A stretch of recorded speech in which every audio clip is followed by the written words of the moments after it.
Morning po sa inyo lahat. Ito naman yung halaman na myrtle. Myrtle ang tawag nito. Ako rin nagpunla nito. Ilagay ko sa polybag. Kaso lang, ang balak ko siya ilagay na rito sa kanato. Plastic base na to para may display siya. Para mapaginabang. Maganda rin naman kasi yung kanya, bulaklak niya eh. Kaya ang gagawin ko nito, para po panoorin nyo kung anong gagawin ko rito. Napakadali lang ito. Para milagay natin siya sa base, ang unang gawin natin dito, putulin natin tong polybag na to. Tanggalin na natin to. Ayan.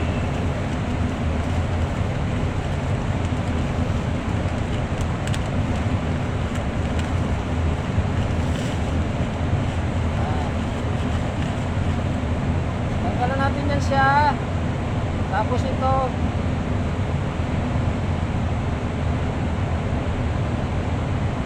gagawin natin dito ibang sanga.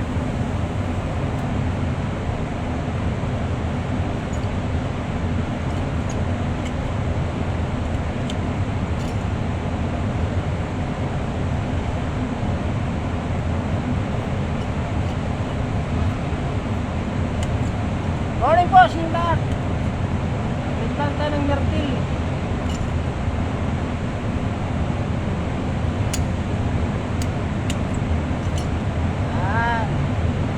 Talihan mo lang muna natin ito. Panali din yung galing sa kanya. FYI lang tayo. Diskartihan lang to. Okay. Yan siya.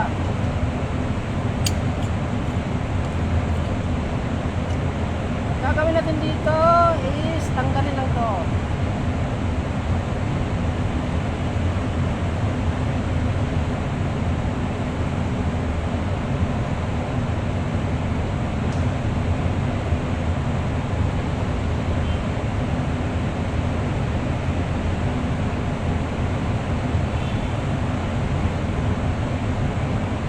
Okay lang yan.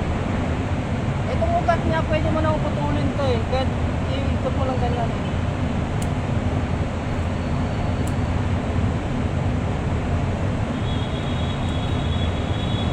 Yan. Diba? Ang next natin move nito, ito na. Pasok. Lalagay na natin siya.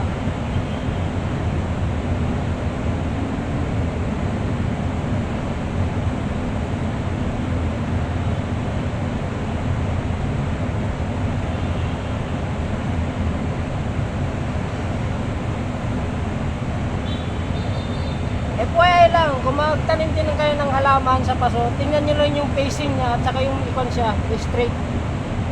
Tuwid siya, tapos tingnan mo yung facing niya kung saan maganda facing sa halaman. Ayan, natuwid niya siya, ganyan.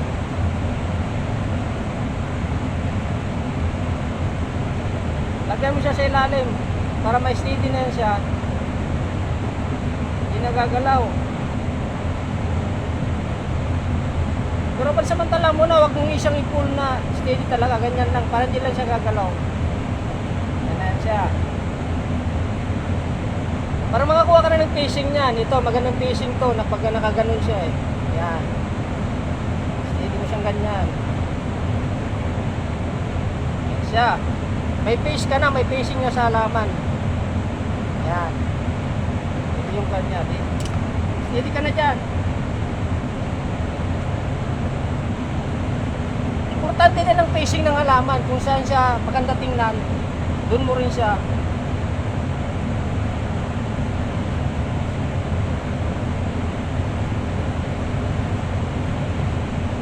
FYI pala, ang gamit ko rito, walang lupa to, as in yung lupa na natural.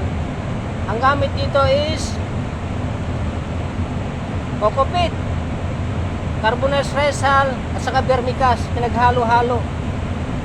Kaya ganito ang kulay niyan. Walang lupa dito na ginagamit ko.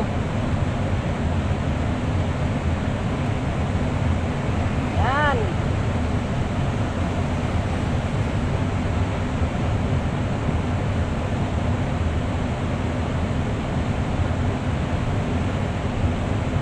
Ayan, okay mo na yun siya.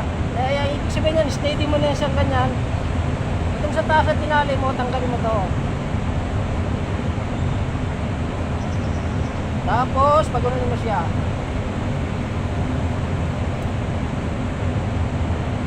Ang style ko nito, dahil ito masyadong mahaba, ang kunin mo rin, putulin mo itong sa baba.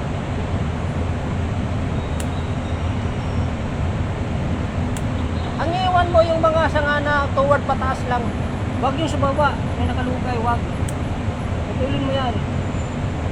Yan, di ba? Maganda tingnan dahil naka-upward yung kan eh. Mga halaman eh, mga bulaklak at sarsangan niya eh. May mga mali, putulin mo. Patayin da, sanga, ang gawin mo rin. Ayan, naka-upward. Naka-upward lahat ito. Putulin yan. Maganda iwan mo yung naka-upward pataas. Ayan.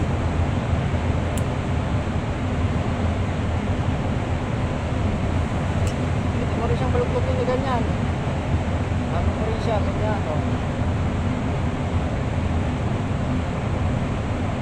Ayan na, may facing ka na. Ito yung facing mo, maganda tingnan. Ganyan na siya.